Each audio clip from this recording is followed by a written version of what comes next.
Now let's talk about bubble sort. Bubble sort is the simplest sorting algorithm. Let's see what happens in bubble sort. So let's say you are given this particular array. So what you have to do is that in bubble sort, we go through this array multiple times. Every time my agenda is to put the heaviest element towards the end or at the right place. Okay, that is the agenda. How do we do that? So what we do is that we compare the two elements. Okay, we compare the two elements, and what we do is that if we see that they are in right place, or basically the first element should be smaller than the second element. If we see this is how it is, we don't do anything. But in case we find that the first element is greater than the second element, in that case we simply swap them. As a result of which, what happens is that heaviest element moves towards the end. So the name bubble sort comes up from this particular concept only. If you see that bubbles are very light and they just come on the surface. So this is the concept basically. Here bubble is not light, they are the heaviest elements. So let's just try and sort this particular algorithm using bubble sort. So the agenda, the steps that we are going to follow is that we are going to traverse the array. We'll do it multiple times. We are not writing the exact thing. We are just writing the steps, and then we will do the comparison between two adjacent elements. Okay, if first element is greater than second, we swap. Okay, else we don't swap, we do nothing. Let's get started. So let's say this is my array. I check 4 and 8. Okay, so 4 is not greater than 8, we do nothing. Now I come here. Now I check 8 and 2. So what I'll do is that I see that 8 is greater than 2, so I do the swapping. So after first swapping, my array looks like this: 4, 2, 8, 7, 9, 2. Okay, now what happens is that I have already done the swapping. Now I will come here. I'll check these two. Again I see there's a need to swap. I do the swapping again. Now my array looks something like this: 4 to 7, 8, 9, 2. Okay, so now I come here. I check again. So I see there's no swapping that is required. Now I go here. I check these two. I see there's a swapping required. So after this, my array looks something like this: 4 to 7, 8, 2, 9. So what happens is that after the first set of iterations that we did, I see that the heaviest element is at the end of the array. Now I'll do the same thing again that we followed. Now my agenda is that whichsoever is the heaviest element should come at this particular place. So let's just go ahead and do the same thing again. So now we compare 4 and 2. So do we need to do the swapping here? Yes, we need to. So we make 4, 2, 7, 8, 2, 9. Okay. So now I compare 4 and 7. Any swapping is required? No. 7 and 8. Any swapping required? No. 8 and 2. Swapping required? Yes, we do the swapping. 2, 4, 7, 2, 8, 9. Okay, and we will stop here only. Why we will stop here? Why? Because we have already checked for this particular place, and this particular place is having the element that it required. Okay, so I'm not going to bother about this place. Now what I'll do is that again I will do my swapping, or I'll do the same operations from here to here again. Now let's do for 2 and 4. Do we need to swap? No. 4 and 7, do we need to swap? No. 7 and 2, do we need to swap? Yes, 7 is greater than 2. So what I'll do is I'll have my array as 2, 4, 2, 7, 8, 9. Okay, so again, since what after I do this particular thing is that the 7 is already at its right place, 8 and 9 were already at the place where it was required. So I'm not going to go ahead with my swapping or ahead with my operation. Now let's do this thing again. So let's say my latest array is 2, 4, 2, 7, 8, 9. Okay, now let's go ahead. So now what I'll do is that I'll check for 2 and 4. Is there any swapping required? No. 4 and 2 swapping required? Yes. I'll do 2, 2, 4, 7, 8, 9. Okay, now I'll again see that 4 is at its right place where it was supposed to be. This area is already sorted, so I'm not going to go ahead. Now I'll check 2 and 2. Swapping is required? No, swapping is not required. So at the end of the day, I get a sorted array. So as you can see, what I'm doing in case of bubble sort is that I am checking two adjacent elements. Starting from first, I am checking two adjacent elements. If I see swapping is required, I do the swapping. If I see swapping is not required, I won't do the swapping. And every time what happens is that, let's say after every one complete iteration, what happens is that we have heaviest element at the end. Now after the second complete iteration, we have second heaviest element at the second last position. Then we have third element, heaviest element at the third last position. So this is how we keep on putting the heaviest element towards the end. So if you have to remember bubble sort, just remember that we have to keep on comparing two adjacent numbers, and while doing this, at any point we feel that the previous number is greater than the next number, we do the swapping, and the agenda is to put the heaviest element at its right place towards the end. Now let's just go ahead and see the code of bubble sort, and then we will also see the time complexity. Now let's just go ahead and understand the code of bubble sort. It's a very simple code. Let's just go ahead and see how the code is running. So while we dry run the code, we will also understand each and every element in the code. So we have bubble sort function over here.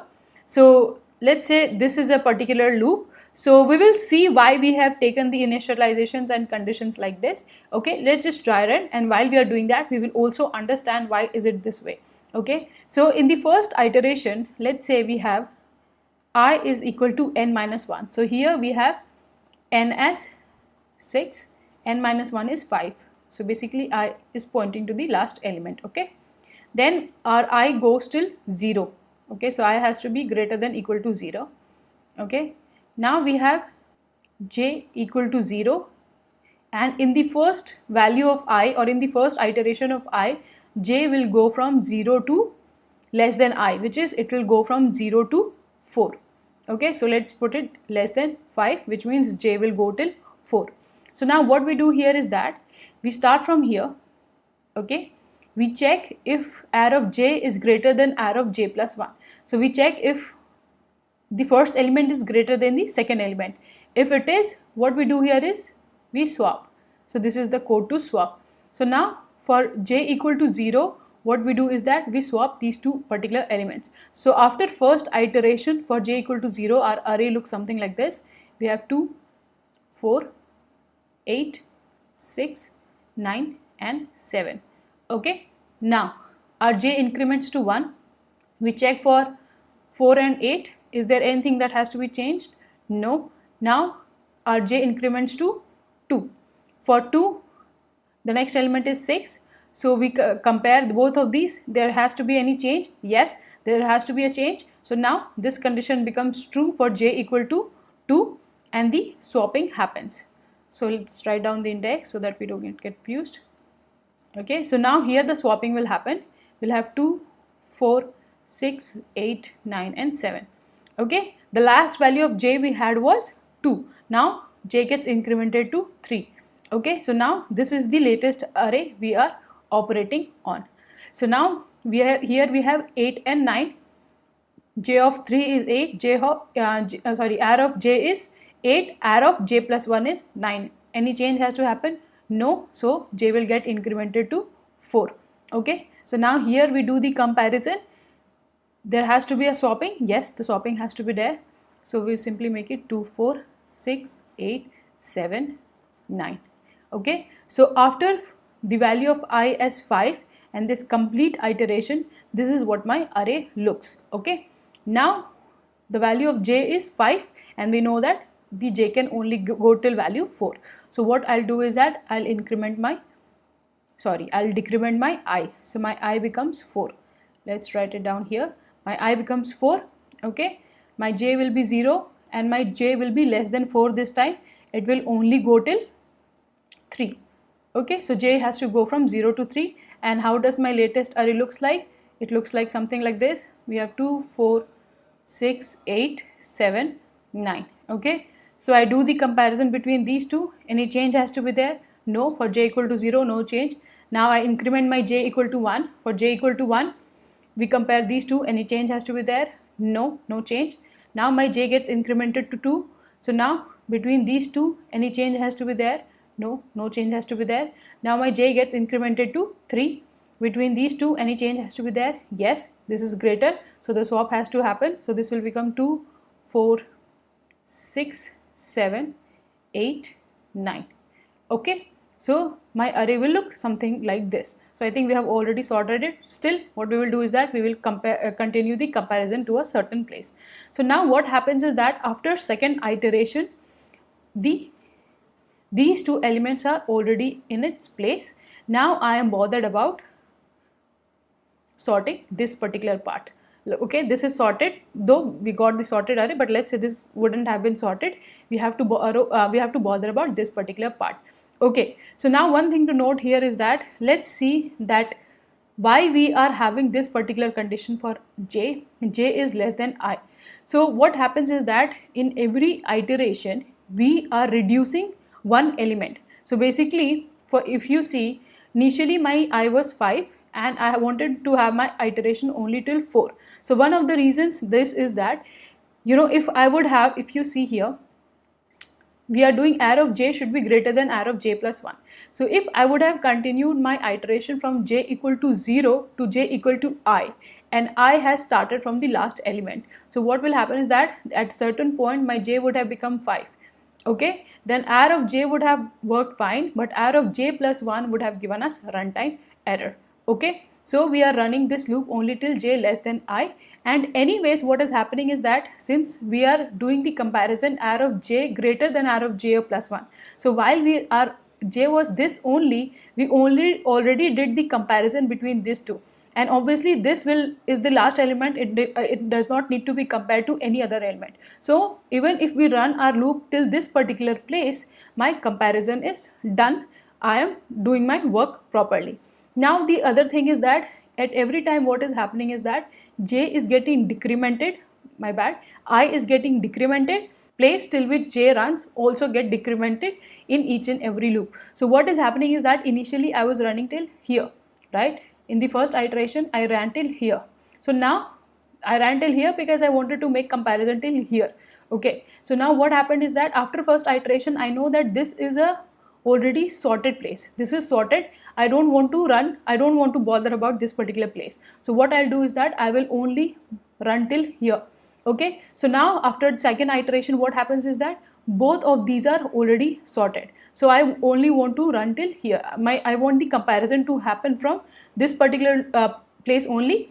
Why? As I said that the region of j plus 1 is already there, plus this particular loop is, or this particular array is already sorted. Okay, so this is why we keep on decrementing j in each and every iteration, and this is why the iteration of j also keeps on decrementing, or the number of times j runs, or the number of times we keep on going ahead decrements in each and every loop. Okay, so this is how the bubble sort will work going ahead. Let's just run for one more value of I. So let's say after we did this, my I was 4, let's say the value of I becomes 3. So my j will go from 0 to j will go till 2. It will be less than 3, it will go till 2. So this was the last loop, the last status of the array. Okay, so now we do the comparison from j equal to 0. We do this both comparison. Do we need to do any change? No. Then we do this comparison. Is there any change required? No. And after this, if j gets incremented, we will come out of the loop. Okay, so this is how the bubble sort works. Okay, now the question is, what is the time complexity? So if you see j, we initially ran j 4 number of times, or for that matter the loop that had j ran 4 number of times, or the inside loop ran 4 number of times, then it ran 3 number of times, then it ran 2 number of times, then it ran 1 number of times. So if you see, this is something like this. First time it ran n minus 1 time, then n minus 2 time, then n minus 3 time. Okay, so this is the total number of times the internal loop is running. Okay, and then it eventually goes till 1 number of time. Okay, and how many times the outside this particular line is running? In total, this particular line will run n number of times. So if you see, this is the sum of n natural numbers, and the formula to have sum of n natural numbers is n into n plus 1 by 2, and this will give you O of n square. Okay, so now the time complexity, the worst case time complexity of bubble sort is O of n square, and even the best case time complexity of bubble sort is O of n square only, because in any case, even if the array is sorted, this complete thing will take place. Now we can not improve the worst case for bubble sort, but we can improve the best case. why and how. So how you can improve the best case complexity is that, let's say the array is already sorted. Let's say at this particular place the array is already sorted, and still I have to just go ahead and find out that I have to just go ahead and run the complete bubble sort thing. So what I can do is that I can keep a variable, let's say int swapped here. Let's call it int swapped equal to 1. Okay, or let's keep it 0. So I will keep a variable swapped equal to 0. You can call it a flag as well. And what I'll do is that if there is any swap over here, let's say basically if any time this particular thing gets executed, which means there is a swap, which means the array is not sorted. Okay, so in that case what I'll do is that I'll make, just after this particular statement, let's say I make swapped equal to 1. Okay, and what will happen is that I won't do anything, I'll just continue with my bubble sort. But let's say if this particular thing does not get executed even once, which means that my array is already sorted, there hasn't been a single swap there, which means the array is already sorted. So what I'll do is that in that case, just after we come out of this internal loop, we will just write a condition, if swapped is equal to 1, we will break, or let's say if it is equal to 0. Okay, so basically if this was the value that we initialized it with, it was 0, and after this particular loop also it is 0, which means that there was no swap that happened, and we can come out of this particular bubble sort. So the best case time complexity is when the whole array is sorted. In that case also we will be going through the array at least once, so the time complexity will be O of 1, O of n for best case scenario. Okay, considering this particular code.